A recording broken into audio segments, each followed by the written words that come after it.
Hey everyone, it's Ross, aka When It's RVM, and today I'm going to be talking to you about my maintenance plan, my weight loss maintenance plan. So if you've been following the channel and you watched my video from 4 weeks ago, you'll know that I did a 28-day diet where I was aiming to lose 10 pounds, and I'm actually really close. So on my last day, maybe in the morning I'll wake up and I'll have hit that 10-pound weight loss, but as of Friday I hit 9.8 pounds.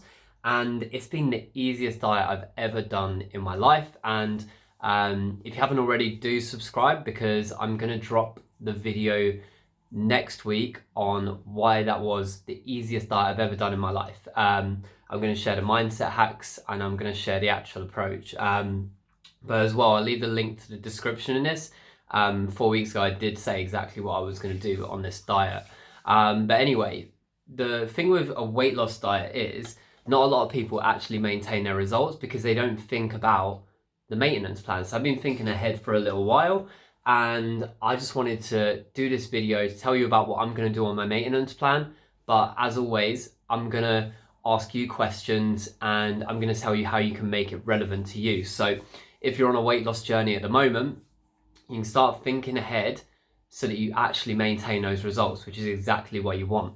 So if you go back to that video, where I said everything I was going to do, I had a few targets and I just had to hit these targets, and that's all I did. So I had a calorie target, I had a step target, I had a protein target, and I had an exercise target. So for me, I've got to think about what was manageable that I can keep up, what wasn't, what I managed to do, because I managed to do all of it, but isn't sustainable long term. And I've just got to go from there. So for me, my exercise was consistent before and it's going to stay consistent now.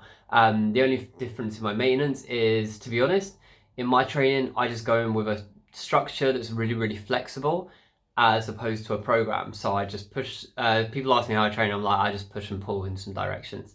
And I literally do just do that. And I've actually written down a program, I've set some goals, and I'm excited to go at that. I'm someone who, and the reason I'm excited about doing a maintenance plan is I'm someone who's always got shredded before holiday, and then I've basically put the 10-12 pounds on that I lost back on either while I was away traveling. I normally travel for like 2 or 3 months at a time, or I put on a half of it and I put on the other half when I'm sad that I got home. And then I'll get shredded again before I go on holiday. So I'm excited to break the cycle of that, get the results without actually having a holiday to go on to like give me a chance of maintenance under normal circumstances.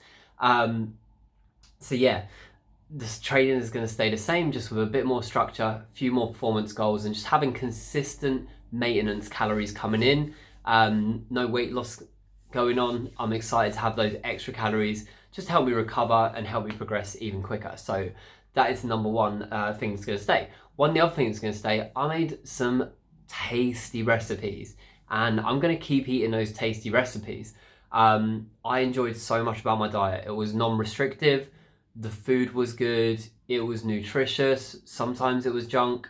So I'm going to keep a lot of things the same within my diet. But one of the things that is going to change is being calorie restricted for so long. It does just stop you treating yourself for so long. And there were things like lentil and bean dishes where I just wouldn't have a carb source with it, because lentils and protein are about 30% protein, so, and 60% carbs. So they were my carb source and my protein source. If I had rice with a lot of those, then it would have taken up a lot of my calories. So I'm excited to put some rice in some stuff. I'm excited to have more oats in the morning. And I'm excited to treat myself to a cookie a bit more often. Honestly, I probably had like 20 cookies in this last 28 days. It's been a really unrestricted diet. One of the mindset hacks as to how it was easy for me to do that I'll be sharing. And I'll be sharing the results of that in this as well. I know I said the weight loss results, but I'll be showing the before and after pictures of that as well.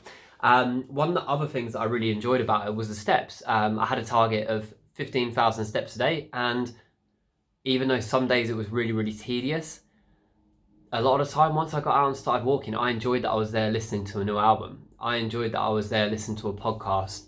I enjoyed just getting out in nature instead of being sat around at home. So One of the things that I am going to change is I'm going to keep step target, but I'm going to make it way more manageable on a long-term basis. I'm going to hold I'm going to say that my step target now is 10,000 as opposed to 15,000, which is much more achievable. You can go out for an hour-long walk and be relatively inactive the rest of the day, and you'll hit your 10,000. Other than that, I'm going to increase my calories. So I worked it out that my average calorie intake throughout this, my goal was 2,000. But the good thing about low calorie dieting is because I maintain my weight on about 3,000, it's 1,000 calorie margin of error. And my average over the course of the 4 weeks was just over 2,300. So I lost about 10 pounds. Let's say 2 pounds of that is just because I'm depleted, haven't got much food in me, and let's say it was 8 pounds. So that's 1,000 calorie a day deficit. So I'm literally just gonna throw in 1,000 calories. I'm gonna throw in about 800 calories on top of that, and just call it 3,000 calories a day.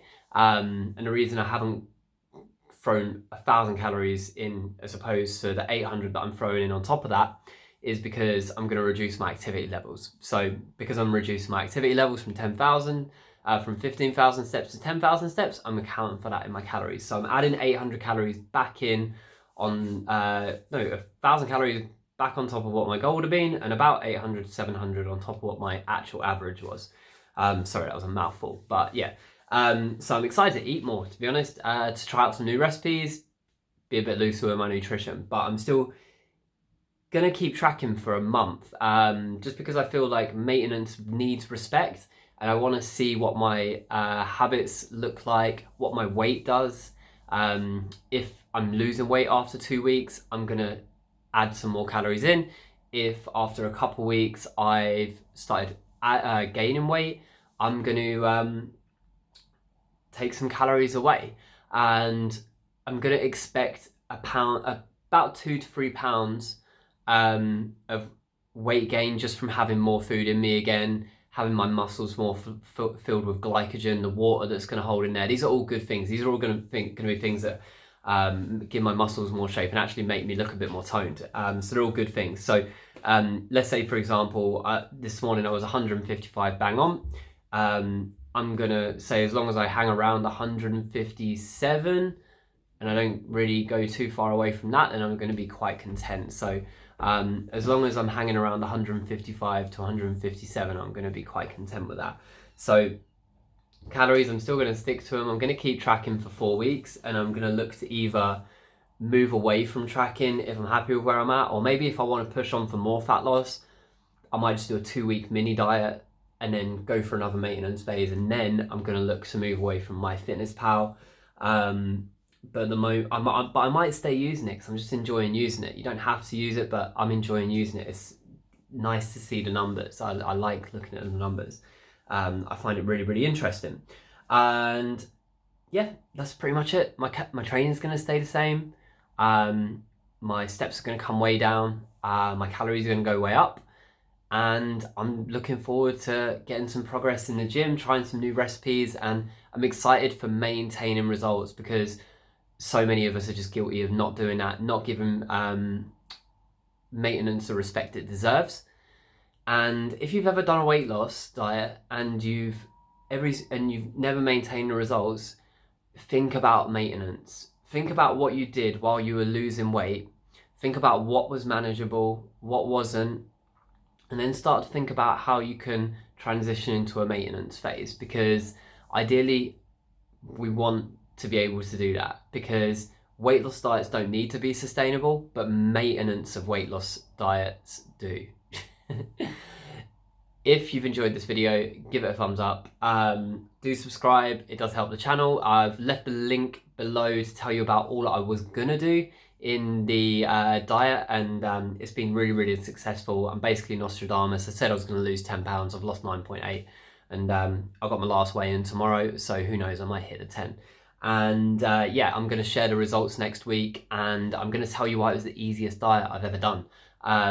It really was. I employed a bunch of mindset hacks that I've picked up over the years. Shout out Martin McDonald and Mac Nutrition, because he's the one who actually gave me these tips and tricks. He has a podcast called Not Another Nutrition Podcast, Not Another Diet Podcast. I can't even remember. Mike McDonald podcast. Look it up. It's really, really good. But I'm going to be sharing the ones that were most beneficial to me and helped me get through it. My hunger's not bad, which honestly, after 4 weeks of dieting and losing 10 pounds, when you're already slim, that's crazy. I was really kind to myself, and yeah, I feel like this diet was one of the best ones I've done. This really helped me out during the pandemic to have something to focus on as well. So loads of cool stuff coming on that video. Check it out. That's me for tonight. Leave some comments if you've got any questions. Always feel free to drop me a message. I'm always happy to help. Cheers.